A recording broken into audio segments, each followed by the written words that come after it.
Эс аудио үзүүлж байна. Хэрв та бэлэн бол чихвч хийцүү.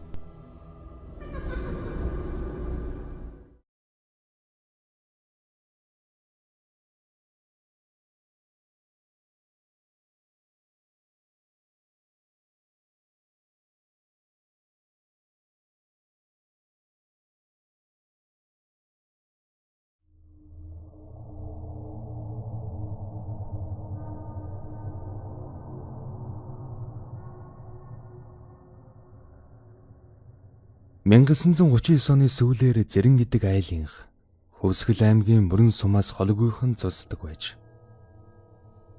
Тухайн үед Мөрөн хүрээ гэж байсан бөгөөд тэнд нь 1300 орчим ламтай том хід байдаг байсан ч их хэлмэгдүүлэлтийн үед бүгдийг нь Мөрөн хүрээнээс ураг шивад байрлах Элстийн ар гэдэг газар бөөнөр нь буудан хороосон явдал гараад удаагүй байв. Тэр аимшиг томорголон устгасан явдлын дараагаар тэр хавьд элдв хий юмс үзэгдэх болсон гэдэг. Байс хийгээд л ийм чим тэм чим харсан гэх зэргээр хүмүүсийн дунд явхан яриа гарна. Зэрэн энэ яриаг нь огт тоодгүй байжээ. Залуу халуун насныхан ааганд тэрээр үл ойшон за элдв болоод юм ярьцгааж байх юм. Худлаа ярьж нэг хөөр гэж дөвчгэнцгөөгөөд л. Гэх зэргээр зандрах маягтай аашилж элдв юмс харсан гэдгийг ярьж байгаа нэгний яриаг өгөөсгөх нь олон та. Гэтэл 1939 оны хаврын өдөр Зэрэн адуугаан хайж энэ тэрүүгээр давхсаар байгаад ололгүй шөнө болгожээ. Харанхуй нөмөрч үзэгдэх орчин бараантан байх үед тэрээр мордогоон гэлдэрч явахтан айл байхыг үзэж адууныхан сургийг гаргах санаатай очжээ. Гэрт орвол нэг ширхэгла модон ширээн дээр асаасан байх бөгөөд хоймрын орон дээр нэг хүн буруухаараа твтчихсэн. Харин наан зуухны дэргэд нэг бүсгүй зуухруугаан гөлрөн сууж байсан байна.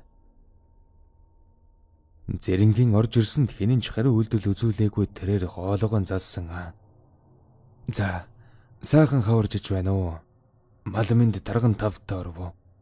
Гэхэд сая нэг юм хоймрын орон дээр цаашаараа твтэж байсан хүн үг дуугар үг гин. За хурч явна та. Гэхдээ тэр хачин гэр хүнтэй минь бас мэдж байгаа хэрнээ орноосоо босохгүй. Гүй ядаж эргэж харсангүй. Тэгэхтэн Зэрэн жаахан гайхаж байгаа да.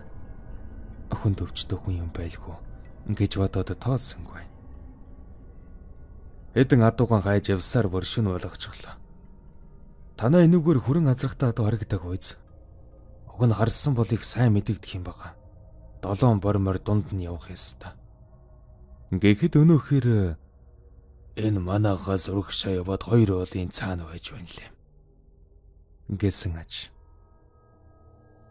Харин өнөөх зовхны дэргэд суух эмэгтэй төрөнөөс хойш галруугаан гүлэрсэн хэмэндийн сууж байгаад сайн нэг хөдөл үгэн. Зэрэн рүү харснаа. Ханаад явах уу? Шинээр энэ хавар хүн явхаа байлсан. Богждгөр үзэгддэг гэх юм билээ. Гэж хэлэхдээ Зэрэн тавхийн цочиж одоо энэ айлаас гараад харанхуйд гэрийн зүг мордогоон гэлдэрнэ гэхээс хачин их айдас нь хүрээд эхэлжээ. Зэрэн толгойд өхөж би энд дээлтийн газар хэвтчихье. Маргааш өглөөхөд л гэж хэлэхдээ босгүй. Зөв гэж хэлээд босч хоймрын орлоо очин өнөөх буруухаараа твдэд байсан нэрийн өвөрт ороод хэвтчихв. Тэгснэн шууд л юугүй өнөөх хоймрын орон дээр байгаа хоёр эрэмийн ажил хийгээд эхлэв болол та. Эмэгтэй хүнийг эншин гэн ахтуу сонсдод явчихж. Зэрэн дотроо гайхаж намайг сэрүүн байгааг мэдэж байж шууд л үүлэн бурууны ажил хийгээд ямар сонин хүмүүс вэ гэж бодсон байгаа юм. Манер тэр хоёрын ажлыг дуусхийг хүлээцэн амьсгаагаан даран хэвдэж байгаад унтаад өгчээ. Гэтэл юу болсон гэж санана. Өглөө нь манер айлд биш. Гадаа морныхон эмээлийг дэрлээд хэвдэж байсан байгаа юм. Сандарсантан өндөж босоод иргэн тойрно харвал ойр хавьд нь ямарч айл байхгүй байсан ба. Хөл дор нь гэрийн бөөр байжээ. Баз дээр өнөөх хачин айлын хоймрын орон дээр буруу хараад хэвдэж байсан эрийн хэлснэр адуу нь үнэхээр урагшаа 2 уул таваад уулын ингэрд зогсож байсан гэдэг. Энэ хэрэг явдлаас хойш 2 сар гаруй хугацаа өнгөрсөн хойно Зэрэн дахин нэг орой өвхрийн тууж ирэхээр явжээ. Нар дөнгөж жаргасны дараахан нэг жалганд ишиг майлах сонсдсон байна. Тэгэхэр нь яваад очивол үнэхээр хөөхөн цэнхэр ишиг байхаар нь вориносон бууж өнөг ишгийг өөрдлөхтө зэрэгцсэн. Яасан хөөхөн ишиг вэ гэж амандаа бовдонсон чинь харин тийм ээ гэж хэлсэнд манер зүрхэн зогсож шахам. Хамхан моринд мордоод хамаг хурдаар нь гэрийн зүг давхиулсараа хагас угас ухаантай юм гэртэн орж ирсэн байна. Ингээд энэ бүхний дараа Зэрэнг галзуурсан гэд аймгийн төвийн эмнэлэгт аваажсан бөгөөд нутгийнхан дахиж түүний бараг хараагүй гэдэг. Өнөөдөр тэрхүү элстийн аргийнх газар нь мөрөнгийн хогийн цэг болон хувирсан байгаа юм.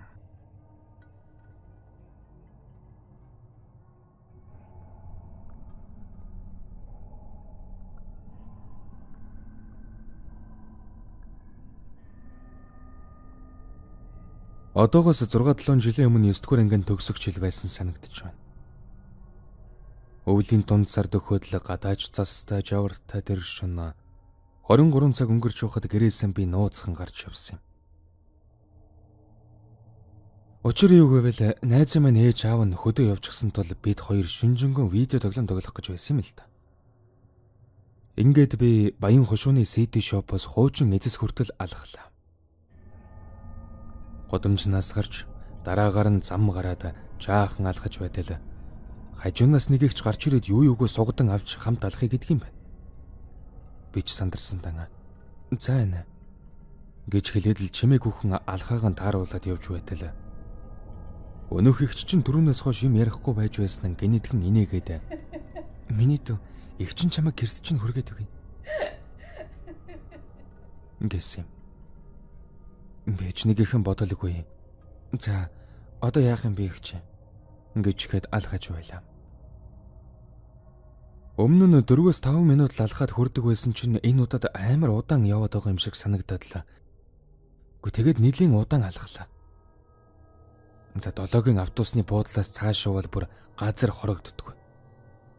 Уг нь бол яалтчгүй зүгээр алхаад л яваад байгаа юм л та. Тийм явж байгаад санаандгүйхэн доошо харчихсан чинь хамт алхаад байсан ихчийн хөл нь харагддаг юм байна. Гэхдээ зүгээр л юу ч харагдахгүй байсан. Би хайгаад за ихчээ. Одоо ингэж дүүн зам гарлаа. Гэсэн чинь өнөөх ихч юу ч хэлэхгүй надаас салаад яваад өгдөг юм байна. Тэгэнгүүт нь би буцаж эргээд гэрлүүг өнгөөчихлээ.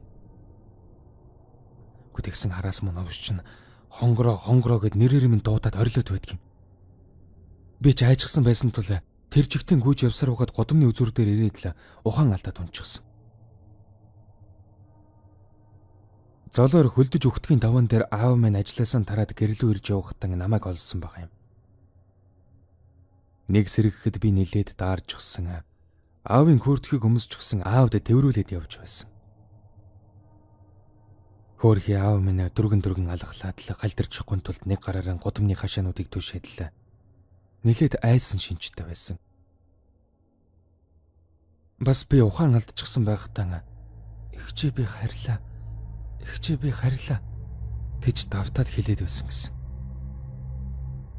Маргааш нь ламд үзүүлсэн чинь дайрсан байна. Гүйдэлтэй газараар явсан байна. Сүнс чинь зайлжгалж яасан ч гэлээ. Баахан юм хэлээд нэлийн удаан ном уншуулж байсан юм. Ингээд энэ явдлын дараагаар хэд хоног хичээлдэн явуулгүй гэртэн амарсан юм да. Сүүлд харахны тэр сүнсний тухай сонин дээр гарчихсан байсан.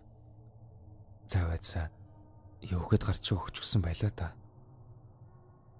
Баян хошууны CD shop-оос тойрог хүртэл хүн дагаж ялахдаг ундармаа хийсэн байсан баха.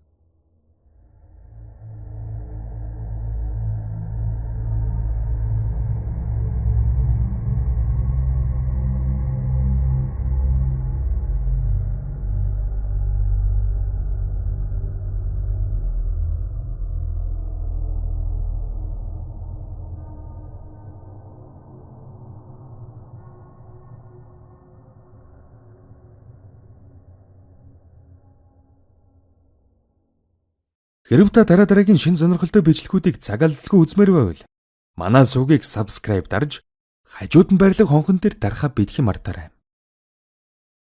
Удахгүй дараагийн бичлэгээр уулзцгаая.